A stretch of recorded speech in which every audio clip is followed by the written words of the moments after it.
À l'Opéra national de Paris, le malaise persiste. Lire le récit. L'Opéra national de Paris sous tension.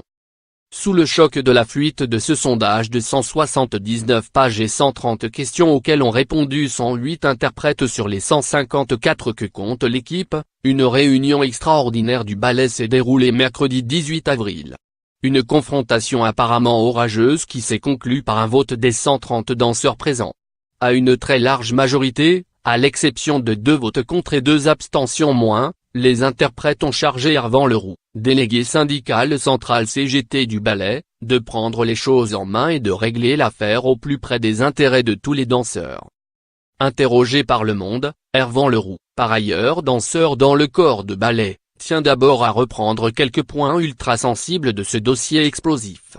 Pour rappel, c'est la commission d'expression artistique, composée de 4 interprètes élus chaque année et, selon la convention collective, par la troupe pour servir de courroie de transmission entre la compagnie et la direction, qui a conçu et récolté ce questionnaire. Un questionnaire devenu une bombe tant les résultats sont explosifs. Dans Le Figaro, il est dit que 88,9% des danseurs estiment que le management d'Aurélie Dupont n'est pas de bonne qualité. Il est aussi question de harcèlement moral et sexuel. À ce jour, aucun danseur n'est venu me voir pour accuser Aurélie Dupont de harcèlement sexuel, affirme Hervan Leroux. Ces accusations sont très graves. Et quand elles sont fausses, c'est pire. Elles sont en train de faire le tour de la planète et nuisent gravement à la réputation d'Aurélie Dupont ainsi qu'à celle de l'institution. S'il y a des problèmes dans la troupe, c'est à moi et mes 2 délégués d'en faire part directement à la direction. C'est une question de démocratie sociale. Par ailleurs, la question de la fuite de ce rapport confidentiel dont les résultats bruts et non synthétisés ainsi que les commentaires anonymes des danseurs souvent rapides et sans précaution, ont été adressés à certains journalistes, reste aiguë. Pour quelles raisons cet envoi et par qui les 154 danseurs ont reçu le document par mail?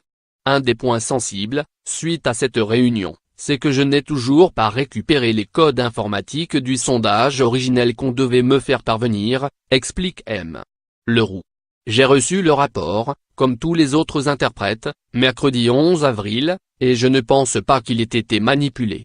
Mais il est important d'avoir le document source par devoir de transparence de toute la troupe. L'ambiance dans la compagnie semble, selon plusieurs sources, désastreuse.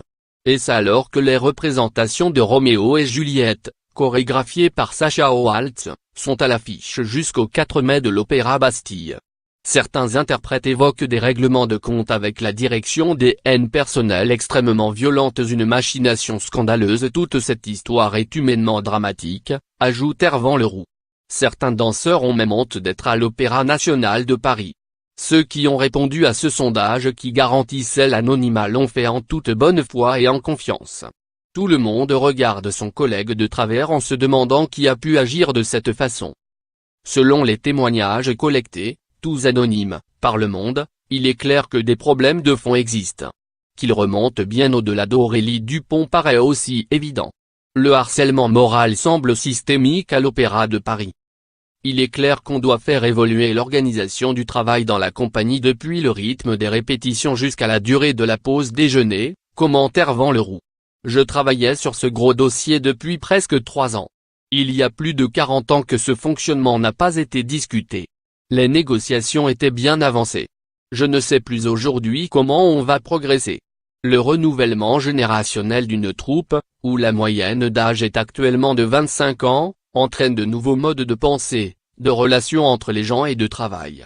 Se lâcher sur les réseaux sociaux est une chose mais attention à ne pas se déverser partout.